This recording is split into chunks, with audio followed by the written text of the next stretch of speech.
There is a body of law, particularly at the United Nations and within the US itself, that may support these claims, but the White House simply says it is defending US interests. There is, of course, this controversial video from an operation on the 2nd of September when the US ordered a second strike on a boat of alleged drug smugglers as they were in the water. The Defense Secretary, Pete Hegseth, is under pressure to release that video and appears to be backtracking somewhat on earlier suggestions or earlier comments that he would release that video. Even members of Trump's own Republican Party are demanding that that video is made public. It's clear that whatever the case is with the potential legality of these operations, there is unease and even tensions in the US military, with the senior commander, the admiral in charge of Latin American operations, retiring 2 years early this Friday. He'd reportedly told lawmakers that this was not to do, though, with that operation on 2nd of September.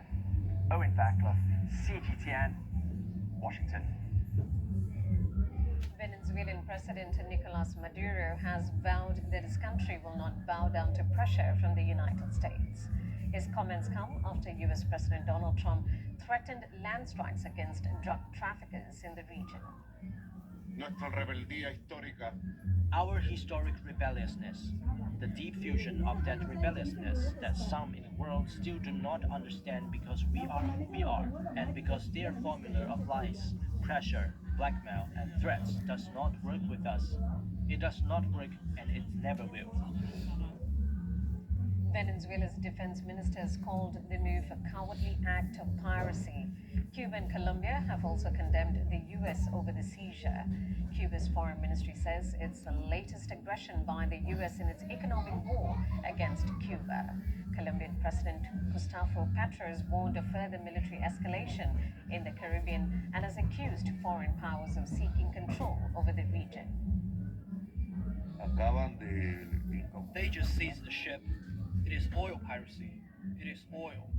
In other words, they're showing why they're doing what they're doing. Oil, oil, and more oil. Thailand's Prime Minister Anutin Chanvirakul has vowed to continue military action against Cambodia.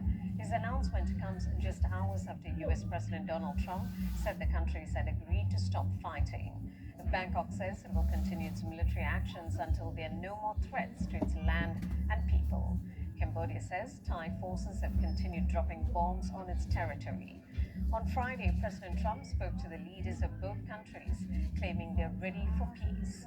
At least 10 Cambodian civilians and 11 Thai soldiers have been killed since the border clashes reignited earlier this week.